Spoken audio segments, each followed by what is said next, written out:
d'accord xool leen léegi dañuy récapituler surtout ñëw ci cadre déclaration de politique générale pour ñi ko comprendre réellement ñu ñëw ci vite fait après ñu ñëw ci divers tëj ko ku ci nekk dem ñibbi c'est bon yéen a ñuy déggee nii yéen a ñuy dégg.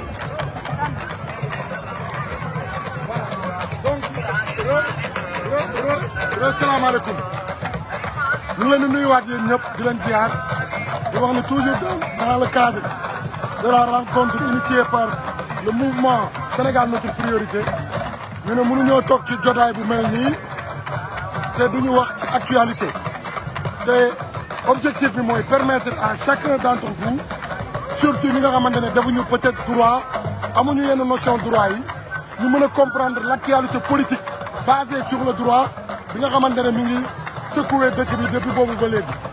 donc man je vais intervenir en quelques petites minutes parce que yéen a ngi dégg DPG veut tout simplement dire déclaration de politique générale waaye sénégalais yi ci bëri dañoo mel ni Yolande Camara xamuñu lu bëri ci genre débat yooyu peut-être mën nañ ko wax ni ay débat technique la ay débat d'idée la mais suñu wàccewee niveau bi sénégalais bu ci nekk dina mën a comprendre kan moo nekk ci dëgg kan moo nekkul ci dëgg lan la ñu war a rétablir ci texte yeeg ñoomi seen problème bi lenn kese la yéen a ngi dégg am Ousmane Sonko mooy premier ministre jàppal Ousmane Sonko digganteem ak assemblée nationale mu jëm ci wàllum DPG ñu koy wax déclaration de politique générale loolu nag c'est un droit fondamental loolu il faut que ñu xam ko déjà soo leen déggee droit fondamental mooy droit boo xamante ne dañu ko reconnaître par la constitution wala textes internationaux yi tënk ko mu nekk des chartes internationales ba pare constitution bi tënk ko ci boppam muy les préambules et les déclarations des droits de l'homme la déclaration universelle des droits de l'homme ak ñoomi seen donc yooyu soo ko déggee rek c'est des principes fondamentaux maintenant fan la problème bi nekk problème bi mooy constitution bi dafa wax ni à son article 55 su ma juumul premier ministre bu ñu fal war na def DPGM devant l'Assemblée nationale war na def sa déclaration de politique générale déclaration de politique générale n'est rien d'autre que man maa njiitu gouvernement bi nii la ñu fas yéene yoree maanaam les recettes yu budget wu état en grosso modo les ressources étatiques nii lañ ko fas yéene yoree secteur bii nii lañ koy lii lañ ciy dugal secteur B définir les priorités définir la politique déclaration de politique générale comme son nom l'indique définir la politique générale loolu c'est un droit fondamental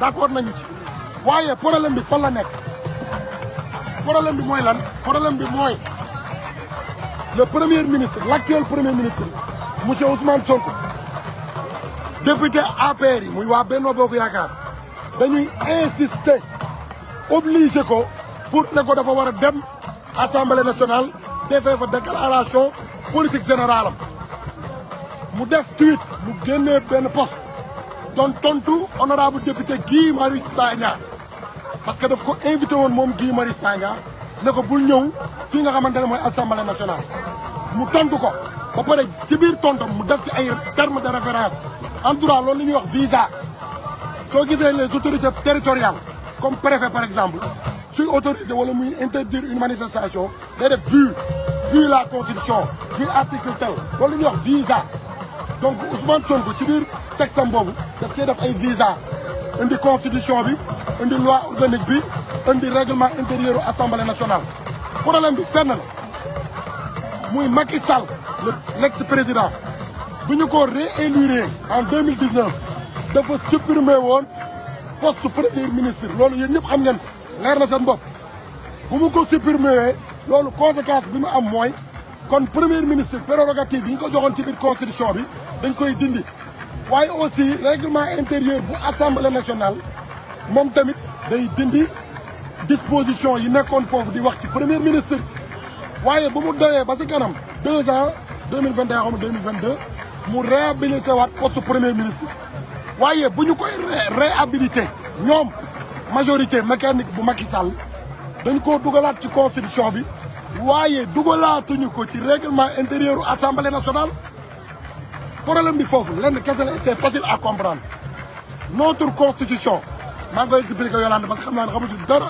xel bi dafa nëx constitution day fixer ay principes fondamentaux maanaam constitution da lay jox say àq ak say yelleef mais du la wax fan ngay jaar naka ngay def pour mën ci jot pour mën ko exercer xaw ma ndax yéen a ngi déglu ou pas xaw ma ndax yéen a ngi comprendre ou pas c'est-à-dire la constitution a pour vocation de fixer des principes fondamentaux maintenant ça relève des lois des textes des règlements ñoom ñooy ñëw nag pour gën a détailler ne nag principe bi même su fekkee ni c'est un principe fondamental waaye nii lañ koy encadrer d'accord nañ ci lool donc man moo tax damay xaw a jaaxle ci une certaine partie de l'opposition yuy tirer ci kaw Ousmane Sonko ne dafa def coup d'état dafa waroon dem defi déclaration de politique générale basé ko uniquement sur l'article 55 de la Constitution.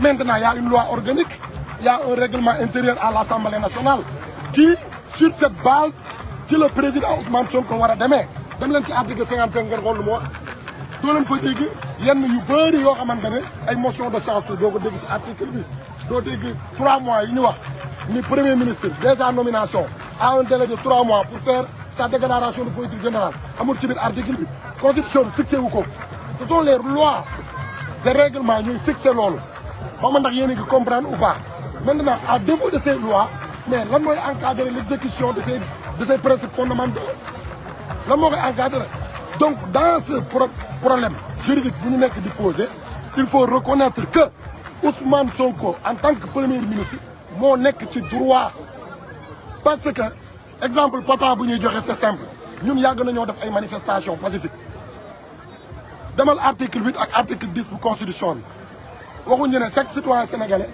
a une liberté fondamentale de s'exprimer muy la liberté d'expression de manifester muy manifester mais est-ce que yow en tant que sénégalais soo waree manifester da ngay jóg rek dem manifester da nga la moo tax doo jóg rek dem manifester parce que y a la loi 7802 du 29 janvier 1978 buy encadrer c'est-à-dire cette liberté fondamentale buy fixer ay conditions pour que autorité bi mën a autoriser wala mu mën a interdire nga demaat aussi dans le code pénal article 92 suivant yooyu tamit ñooy fixer les délais francs waroo déposer la lettre waroo ko introduire moins de 3 jours avant manifestation bi waroo ko déposer plus de 15 jours avant manifestation bi juste pour vous dire que la constitution fixe des principes mais ce sont des lois et des règlements qui encadrent pour l'exécution de ces principes-là. À défaut de ces lois, à défaut de ces règlements, ces principes fondamentaux ne peuvent pas être exécutés. Comprenez bien. Donc le règlement intérieur est une obligation pour le PM mu jaar Assemblée nationale. waaye loolu yëpp ay opposition bu may dégg bon man du ma xas benn opposition parce que je suis un démocrate. On est tous des démocrates. Nous sommes tous d'accord que dans un pays normal et normé, il va y avoir une opposition. Mais une opposition responsable. Une opposition qui dit la vérité aux populations. Parce que si la vérité du moins, il y a une falsification du règlement intérieur. Pourtant, c'est un scandale. Vous pouvez comprendre ou pas.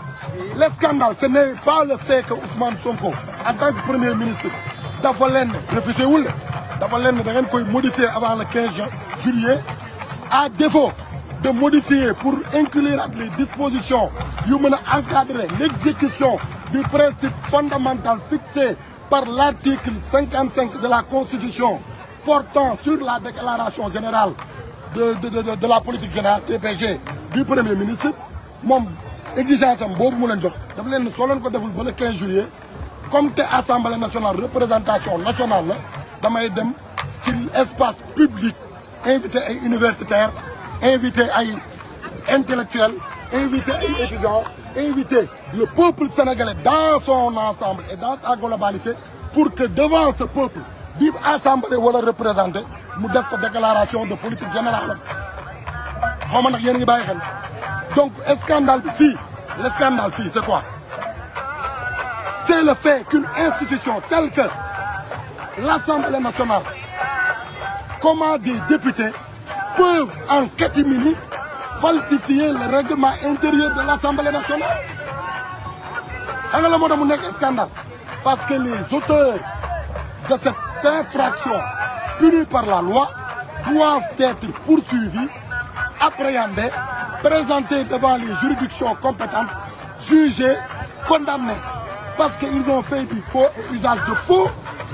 Mais dans le procès Sonko Mame Mbaye Niang yoonu procureur nekk aussi c'est une affaire privée loolu li ñuy woowee les infractions privées soo diffamé ni tant que moom porté wul plainte le procureur n'a pas le droit de s'autosaisir bokkut ak viol bokkut ak crime loolu soo ko defee plainte am plainte ñàkk am le procureur est obligé, il a l'obligation dès l'instant que mu yëg ko mu autosaisir xam nga loolu yoonu procureur nekk procureur lan la ci yokk pour mën see impliquer faux et usage de faux d'un document administratif. Est-ce que yéen a ngi comprendre? Donc man ce qu'on attendait le plus de cette opposition, ce qu'on attendait de plus à tout ce qui crie au scandale du fait que l'Assemblée nationale, c'est-à-dire une partie des députés de l'Assemblée nationale, c'est-à-dire les députés de Benno Bokk Yakaar, cherche à pousser un premier ministre à violer les textes pour aller à l'Assemblée nationale faire sa déclaration de politique générale sur la base de quoi? Hormis le principe fondamental fixé par la Constitution. Ban loi organique moo ko encadré ban règlement intérieur moo ko fixé bu boobaa it lu ñu bëgg noonu parce que dégg naa seen conférence de presse ñu ne ñuy voté motion de censure mais motion de censure boobu da ngeen ko gis ci kii mais règlement intérieur bi moo war a encadré yooyu yëpp mais amul règlement intérieur bi amul. Maintenant c'est quoi la conséquence juridique? La conséquence juridique c'est que le président de la République a le pouvoir de dissoudre l'Assemblée nationale.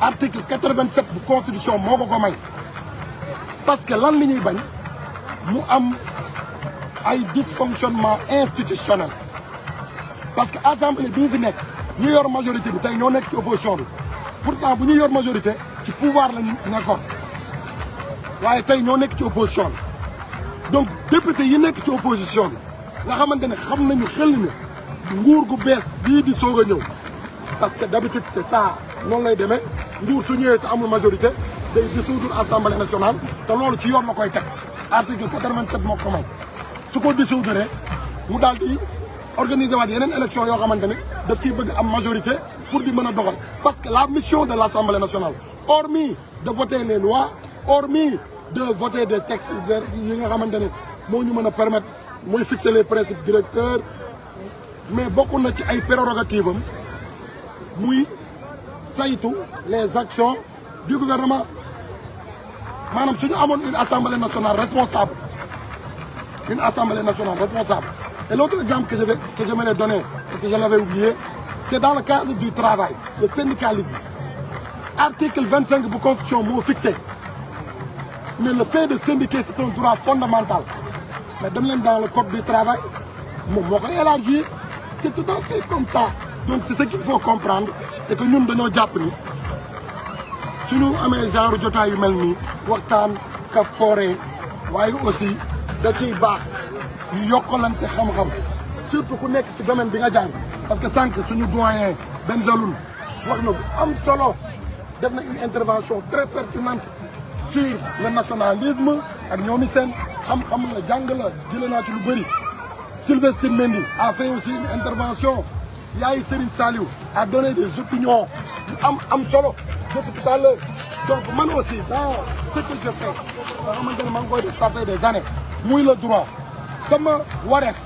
mooy su ma gisee ay jiixi jaaxa am ci réew mi ñun yéen membre SNP wala yéen ñi fi teew suñu dajee ci jotaay yi ñu waxtaanee ko ngeen comprendre kan moo am dëgg kan moo amul dëgg kan moo nekk ci yoon kan moo nekkul ci yoon kan moo respecté lii kan moo respecté là su ko defee soo leen demee à la base foo leen déggtee débat da ngeen ci mën a sànni seen grain de sel donc loolu lañ bëggoon apporter comme des éclaircissements mais aussi inviter l'opposition à ce que ñuy focaliser wu surtout sur l'essentiel parce que dans cette affaire les scandales c'est le fait de falsifier un règlement intérieur d'une telle institution que l'Assemblée nationale et que au lieu que nous exiger à ce que nous édifier les falsificateurs, nous poursuivre leen ba dans le futur keneen dañu ko def waaye ba léegi waxuñu ci loolu te pourtant man loolu laa jàpp ne mooy principal bi leneen li accessoire parce que en droit on parle de principal et de l'accessoire principal bi fii mooy le fait de falsifier un règlement intérieur d'une telle institution ba pare ñëw nag bàyyi ak principal bi dem ci accessoire bi naan non président Ousmane Sonko dafa war a dem assemblée nationale par la force la c'est une obligation constitution bee ko wax encore une fois et pour terminer la constitution fixe des principes fondamentaux mais il faut des lois wax naa ko sànq comme manifestation avec la loi 78/02 avec le code pénal ak yeneen c'est comme ça que ça se passe avec cet article 55 il faut un règlement intérieur avec des dispositions encadrant l'exécution ou l'accomplissement de ce principe fondamental. Donc c'était ça. Si vous avez des questions, waaw. Donc jërëjëf. Yéen a may Pape. Voilà. Présentez-vous. Bon, moi c'est Babacar Kébé. Babacar, gars yi nañ nga dugg ñu dégg. Eh bien, moi c'est Babacar Kébé, étudiant à la FASE, comme nous l'avons dit tout à l'heure. Je suis master 1 en politique et négociation commerce international, PNCI. Bon, juste dama bëgg xam lan mooy motion de censure bu nga leen expliqué ça. En cas d'adoption d'une motion de censure lan mooy nekk les conséquences. C'est-à-dire ñoom loi bi loolu ñu bëgg a def à l'ensemble une fois que ñoom majorité bi ñoom ñooy opposition bi ñu voté ko genre lan mooy nekk conséquences yi ci gouvernement bu nekk en place merci. Et là donc damay jël question par question pour ñu gën a gaaw donc il a posé la question à savoir motion de censure boobu ñu bëgg imposer parce que ñoom na Sonko ñëw yëpp pour que ñu am moyen de chantage ci gouvernement bi mais da ngeen di bàyyi assemblée bi peut-être mu continuer ba 2027 je sais pas ana comme ça ñoom ñu mën a continuer am seen ay privilèges ba nga jógee assemblée parce que coow li yëpp mooy ñoom xam nañ ne gouvernement bi dafa nekk ci tànk dissoudre assemblée nationale pour mettre en place une assemblée nationale disons plus responsable boo xamante ne ay luubal du am te du woote enquête parlementaire cette assemblée nationale qu'est-ce qu'elle a fait pour mériter être la représentation du peuple au contraire assemblée nationale bii la am ay députés je vais revenir à ta question yu accuser des magistrats de corruption dans le but de décaler ou de faire repousser des élections et par conséquent ay sénégalais ñàkk ci seen bakkan ñu ne crise institutionnelle moo am Macky Sall utilise loolu comme prétexte pour repousser élection ñetti nit ñi ngi leen di jaale ñoom ñëpp les martyrs une pensée pieuse pour eux et pour leur famille ñàkk ci seen bakkan boobu ak léegi da ngeen dégg affaire avancée dégg ngeen ñu waxu magistrat yooyu waxuñu fi woon enquête parlementaire qu'est-ce qui les empêche de continuer cette enquête parlementaire parce que ci ay toppale ci ay caaxaan dong la ñu nekk te ñu ci bëri ci ñoom amuñu les bagages qu'il faut pour être les dignes représentants du peuple. Maintenant pour revenir à ta question par exemple parce que motion de censure bi il faut qu'il y ait un règlement intérieur pour que ministre mën a dem ministre su demul motion de censure mais c'est une proposition de loi mais proposition de loi mën na jógee ci gouvernement le pouvoir exécutif mën na jógee aussi sur les ci députés yi am na pourcentage bu ñu leen di jox suñu ko matee mën nañ dugal benn proposition de loi suñu demoon par extraordinaire gëm naa ne du am mais par extraordinaire su amoon ñu voté loi boobu mais toute loi pour que ñu mën ko appliquer en droit il faut la promulgation obligatoire du président de la République bi nommé le premier ministre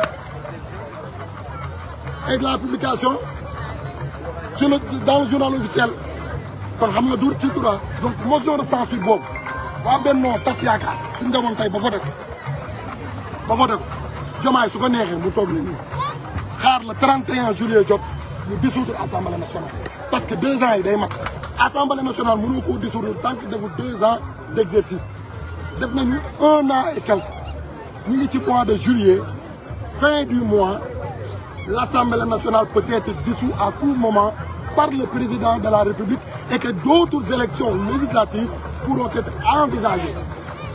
Donc motion de censure boobu mën na bañ a am risque à moins que président buñ ko promulguer mais si toutefois ñu voté ko président promulguer ko su ko promulguer dañ koy publier ci journal officiel bi donc day am ay effet immédiat bi mooy lan dañuy tas gouvernement bi waaye suñu tasee gouvernement bi le président a la possibilité de renommer encore une fois Ousmane Sonko comme premier ministre. Ça ne l'exclut pas parce que c'est-à-dire cette prérogative revient exclusivement au président, l'exécutif. C'est au président de choisir qui il veut faire premier ministre. Même si nous dissoudrons, nous pouvons voter, nous pouvons nommer en tant que premier ministre, nous continuons un autre gouvernement débattre une déclaration de politique générale. te loolu mën na indi ay crise maa ngi dégg ñuy wax une fameuse crise institutionnelle mais amagu fi crise institutionnelle mooy crise boo xamante ne c'est entre les trois pouvoirs ñu dem ba mu téye le fonctionnement wu dëkk bi mu taxaw tey commerce bi mi ngi dox bi ngeen di ñëw fii ci transport bi ngeen jaar yeneen ak yeneen secteur yëpp a ngi dox santé mi ngi dox lan moo fi doxul lan amul dara lu fi doxul donc on ne peut pas parler de crise institutionnelle. Donc c'était juste pour répondre à ta question. Oui, doyen. Oui, vas-y. En fait, on voudrait deux éclaircissements. Merci. Tu as très bien compris ça. Premier éclaircissement, moi. Il n'y a pas de difficulté. Sonko, il doit faire sa déclaration de politique générale à l'Assemblée nationale. Pour vous, c'est une donnée. Il y a, comme il l'a dit, la Constitution lui impose cela. Mais pour que nous ayons l'Assemblée nationale, il faut avoir un règlement intérieur qui encadre son intervention. Or, le règlement intérieur, ils ont supprimé la reconnaissance d'un Premier ministre. Comment voulez-vous qu'ils viennent faire? C'est-à-dire, en fait, on est dans une situation où le Conseil constitutionnel nous demande à ce que le Premier ministre doit faire une déclaration dans un cadre. Or, ce cadre-là ne reconnaît pas le Premier ministre. Et c'est eux qui l'ont enlevé en 2019. Et comme c'est des tournées politiques, quand ils ont remis le Premier ministre, ils ont oublié de rajouter ça. Et le premier qui a été hors la loi, c'est Amadou Ba. Parce que quand Amadou Ba est venu faire sa déclaration de politique générale en 2022 ou 2021, les gens lui ont dit, les députés Jules Marius et tout ça, lui ont dit, tu n'as pas le droit de le faire, on ne te reconnaît pas. Il faut d'abord réglementer, nous changer quoi. Mais Macky Sall a toujours été dans une situation, je m'en fous de vos règlements et de vos lois, je m'impose. Après l'on nous dit, moi, madame, il nous a imposé la déclaration de Amadou Ba de façon illégale. Aujourd'hui, Sonko n'a pas à intervenir de façon illégale. Sonko dit simplement, donnez-moi les conditions dans lesquelles je viens intervenir dans votre cas. On sait que le tort n'est pas de Sonko. Encore une fois, penser que Sonko a peur de venir faire une déclaration de politique générale, vraiment c'est se foutre de la gueule du monde. Parce que toutes ces interventions sont pratiquement des interventions de politique générale. Maintenant, ce qu'il faut dire, c'est que Sonko les a titillés. Parce que Sonko, vous voulez, man, Solen déroule son règlement intérieur d'ici le 15, dina ko def fenen. Fenen Fofunak, ils l'ont pris au premier degré. C'est-à-dire quand Sonko dit je vais le faire ailleurs, ça ne veut pas dire que lui, il a le droit de changer la Constitution. Non, le Premier ministre n'a pas le droit. Il doit le faire à l'Assemblée. Mais en fait, ce que Sonko veut dire, moi j'ai affaire au peuple sénégalais. J'ai été élu, donc je dois m'expliquer. Si l'Assemblée nationale, le cadre dans lequel je dois le faire, on ne me permet pas de le faire parce qu'ils ne veulent pas modifier le règlement intérieur qui prendra à peine 2 jours ou 3 jours, s'ils ne veulent pas le faire d'ici le 15, moi j'ai devoir de m'exprimer devant le peuple sénégalais et de leur dire sur quelle base je veux orienter la politique sénégalaise. C'est la seule chose qu'il veut dire par là. Mais il ne veut pas dire, Man Sonko, j'ai le droit de le faire devant les autres Sénégalais en dehors de l'Assemblée. Non, c'est une histoire de dire, moi j'ai un devoir vis-à-vis du peuple sénégalais et même du point de vue de l'Assemblée citoyenne. Parce que Sénégal doit tarder. Sénégal doit tarder parce que ce qu'on appelle Assemblée citoyenne, c'est ce qu'on utilise beaucoup maintenant dans tous les pays avancés au plan démocratique. L'Assemblée nationale en elle-même n'est pas une assemblée citoyenne. C'est une assemblée qui regroupe des députés. Mais ces députés-là, de quel droit, lorsqu'on parle de la santé, ils vont nous sortir une loi sur la santé sans demander l'avis du peuple sur la santé. Donc le principe de l'Assemblée citoyenne, c'est quoi? C'est de dire oui, tu as été élu député, mais quand tu vas travailler sur une question de loi sur la santé, on va prendre 2 tiers du peuple qui subit la santé, 1 tiers des professionnels qui travaillent la santé, plus les députés et l'exécutif. Ensemble, nous allons produire une loi qui nous ressemble. C'est ça le principe des assemblées citoyennes. Or, l'Assemblée nationale telle que nous l'avons, elle n'est pas citoyenne. C'est une assemblée qui fonctionne qu'avec les députés et qui nous impose des lois qui ne nous ressemblent pas. La preuve, ces députés sont tous des députés godillots pour la plupart, parce qu'ils sont élus sur des listes de partis politiques. Donc quand ils sont là-dedans, ce n'est pas le peuple qui les incombe, c'est leur parti politique. C'est pour ça qu'on les a entendus dire man Macky Sall moo ma fi teg lu Macky Sall bëgg laay def dégg ngeen ko ba tey.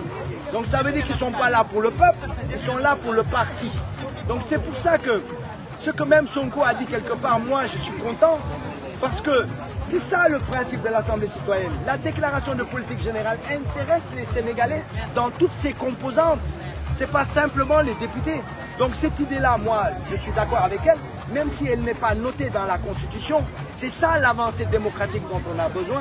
Parce qu'une déclaration de politique générale, c'est, on l'a dit aujourd'hui, pas une déclaration de politique générale d'un Premier ministre, parce qu'ils ne disent rien d'intéressant. Or, aujourd'hui, ce qui est intéressant pour nous, on a un nouveau régime qui demande à Djoubanti, qui demande à refaire les choses. On aurait voulu l'entendre sur beaucoup de questions, et lui poser des questions. Or, cette Assemblée nationale est une assemblée, comment on appelle ça, d'opposition. Elle n'est pas là pour faire avancer les choses, elle est là simplement pour dire je vais mettre une motion de censure. Mais une motion de censure, tu as le droit de la faire si tu as la majorité. Mais le lendemain, le président peut remettre le même Premier ministre. Et alors, on va où comme ça? De toute façon, une Assemblée nationale doit refléter la politique des gens qui ont été élus au pays, donc notamment le président de la République. Donc il nous faut refaire cette Assemblée-là, avoir une Assemblée qui ressemble au président de la République pour lui donner plein pouvoir et travailler dans de nouvelles directions. Voilà.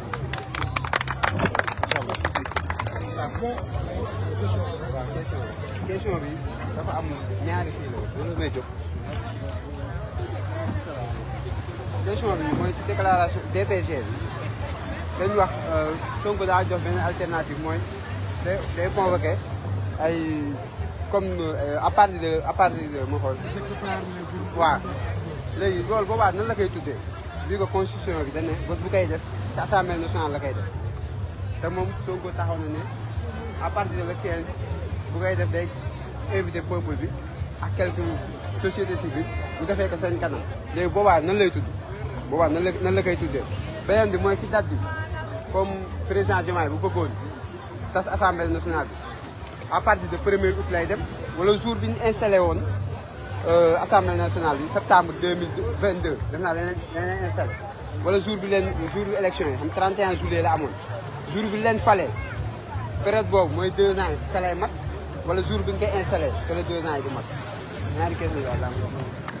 Voilà donc première question bi mooy wax ci nan la war a dénommer nan la war a tuddee su fekkoon ni parce que il faut toujours garder dans l'esprit que le Premier ministre il a posé une question à savoir Ousmane en tant que Premier ministre su demul assemblée def déclaration de politique générale mu def ko comme ni mu ko waxee ci def ko ci espace public invité ñu muy invité waaw nan la koy tuddee ndaxte su fekkee DPG moom mooy assemblée mais su fekkee ni nekkul assemblée nan la ko war a tuddee donc juste pour dire bu boobaa amul valeur juridique lu muy def noonu amul valeur amul conséquence juridique amul motion de censure amul xawma lan de confiance amul dara c'est-à-dire il faut comprendre ici que d'abord il y a l'idée de vouloir faire sa déclaration qui est déjà prête du moins d'après lui nee na pare na li nga xamante ne mooy déclaration de politique générale am yàkkamti na koo def moom Sonko mooy wax yàkkamti naa ko def waaye pour ma def ko foog ñu dugalaat man foog assemblée nationale reconnaître foog ma am un cadre des dispositions qui me reconnaissent en tant que Premier ministre. Et par conséquent, je serai légalement à l'Assemblée nationale. On est d'accord? Donc, Sonko a une idée catégorique de refus pour faire sa déclaration de politique générale à l'Assemblée nationale, mais il a posé quelques conditions, dont le délai d'ici le 15 juillet. Modifiez l'ENCO, vous avez votre majorité, modifiez le règlement intérieur, faire revenir les dispositions concernant le Premier ministre que vous aviez supprimé et qui, depuis 2019, mais vous falsifié un règlement intérieur. Donc, comprendre, juste pour vous dire que Sonko n'est pas dans une logique de refus catégorique de ne pas aller à l'Assemblée nationale.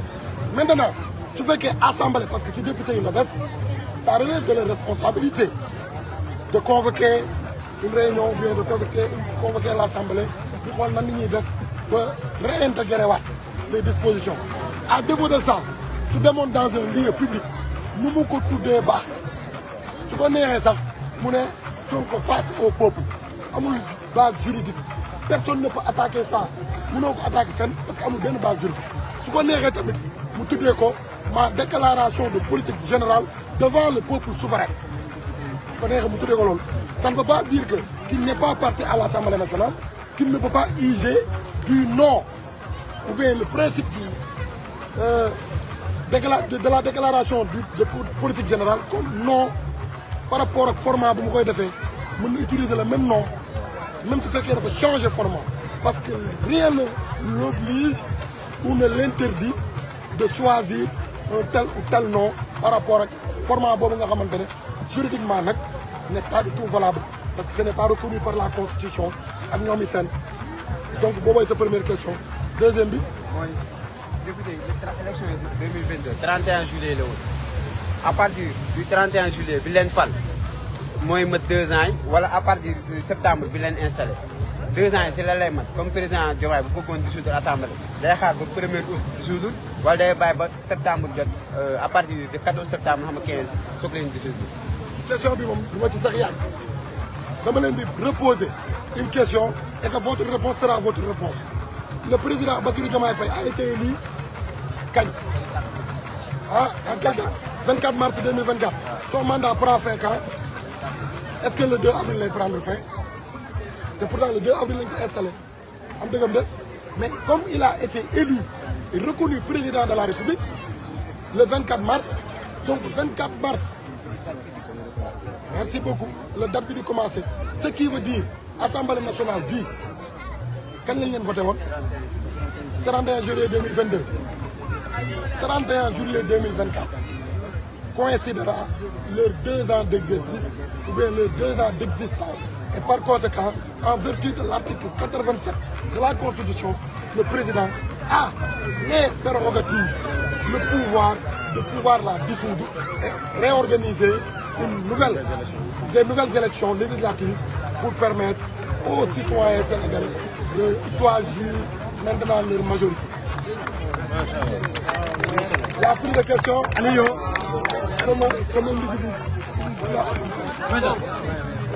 Motion de censure. Moi, le fait de dissoudre. La dissolution de l'Assemblée nationale. Motion de censure, moi, je censure le gouvernement. Je watcher le gouvernement. Votre amati. Donc, il tasse.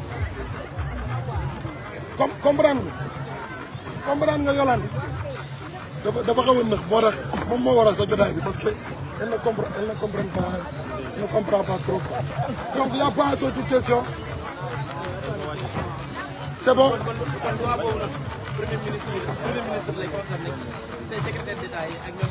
Gouvernement bi lay concerné. Mais le président a été élu au suffrage universel. Le président kenn mënu ko destituer.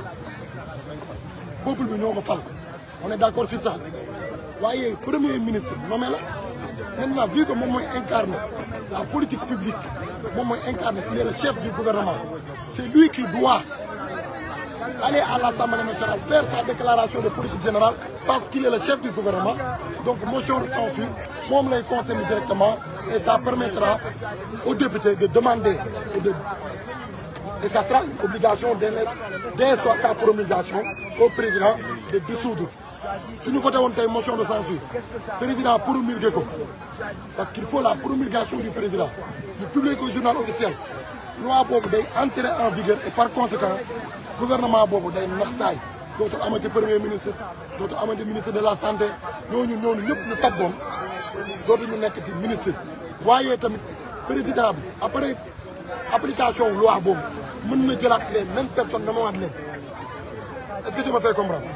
Merci. Mais dama dégg ne loi bu nga ko voté ba pare 15 jours après bu nga ko promulgué comme fan yi noonu la Abdou Mbow di wax fan yi comme président bu ko bañ a promulgué léegi Amadou Mame Diop mën na kaa promulgué est-ce que loolu mu ngi ci test yi wala dara. Mari Ba da ngaa jàngaloo. maa ngi fi. bi promulgué ay ça relève des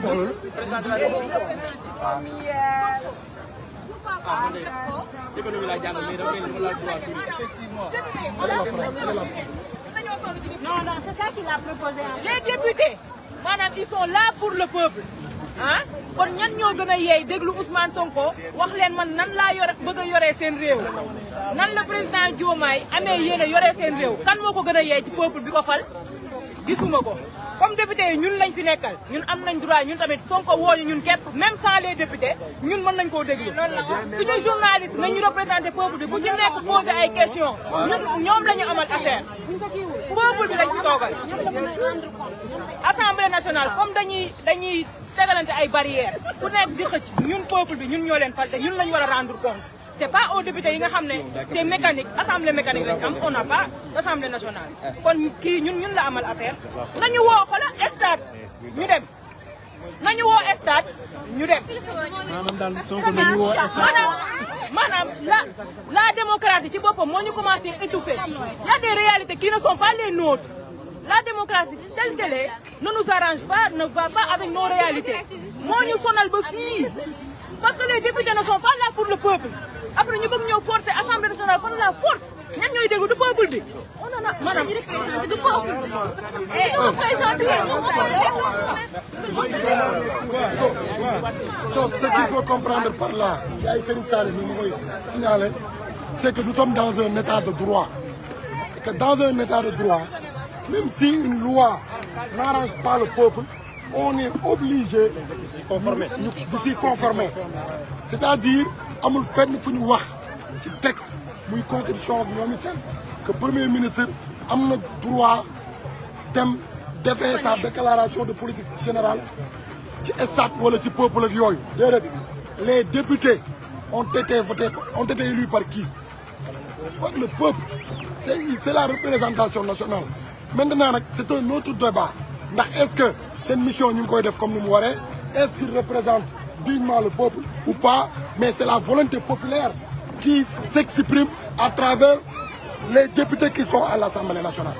Donc texte yi lu ñu wax le premier ministre doit faire sa déclaration de politique générale, mais vu en droit am na lu ñuy wax des circonstances exceptionnelles, nous sommes dans une circonstance exceptionnelle dans la mesure où le règlement intérieur de l'Assemblée nationale ne permet pas et ne reconnaît pas le Premier ministre. Donc le Premier ministre ne peut pas aller là-bas pour faire maintenant du obligation. su ko neexee tamit mu def ko comme Amadou Ba nu mu def su ko neexee tamit mu def ko waaye du obligation su ko neexee mu ne du ma fa dem tant que rétablir ñu les dispositions yi war a nekk ci règlement intérieur. le fait que ni Amadou Mame Diop mën naa Ça relève de la compétence du ministre. Bon, moi j'ai juste fait un constat quoi. J'ai juste fait un constat. Mais par rapport à la constitution, vous pouvez créer un faux débat qui n'est pas la vraie, qui n'est pas le vrai du moins. Est-ce que vous savez que la constitution a été imposée par le colon? Il y a des textes qui ne sont pas conformes à notre réalité quand même. Le problème, ce n'est pas le DPG que Ousmane Sonko veut faire devant le peuple ou quoi que ce soit, mais c'est que le DPG n'est pas, la DPG du moins n'est pas conforme à notre réalité. Et je pense que ceci doit être une chose que tous les Sénégalais doivent penser quoi, en quelque sorte. Tant que jéemuñu liquider lu nga xam ni moom moo colonial ci constitution bi du ñu mës a jóge ci faux débat yi nii parce que y a toujours le problème agricole, il y a toujours le problème sanitaire en Afrique, le problème de l'industrialisation. Pourtant yooyu yëpp dañu koy détourner le dos, mais tout le temps le problème c'est quoi? C'est la constitution qui est imposée par le colon. Cheikh Anta Diop daan na ko wax sama maître nee na li ngeen di voté nii daan na ko wax baykat yi nee na leen li ngeen nar a nangu nii moo leen nar a indil problème et je pense que ici jusqu'aujourd'hui waxu Cheikh Anta Diop boobu moo nekk di am moo nekk di déroulé mooy que constitution bi moo créé tous les vrais faux débats en Afrique et au Sénégal et je pense que il faut que ñu jéem a dindi barrière boobu anduma kenn je suis pas pour Ousmane Sonko nii pour qui que ce soit mais je suis pour le peuple je pense que Ousmane Sonko bu ko defee c'est juste pour daaneel barrière boobu muy wane que ni Assemblée nationale kese représente le peuple mais le peuple lui-même peut se représenter. mi ngi guddi nañu tàggatoo ñii ñii xaw ma lan def xaw ma lan jaay ngeen jëf yéen ñëpp namantiku nañu bu beneen yoonee lii bu muy gëj di am ñu koy waajalaat ñuy débat di waxtaan ci actualité yi et surtout leneen li mënu ma ko wax ci kanamu caméra mais di la souhaiter tout le meilleur yow xam nga li ma bëgg wax. prochainement nañ koy def par thème. suñu dajee ku nekk def ay recherche suñu dajee on discute ensemble. termes yi nit ñi comprendre yooyu juridiquement expliqué ko. On va faire des prières de samedi. fasaanal ko bu baax. yéen ñaanal ko bu baax. fasaanal leen rek.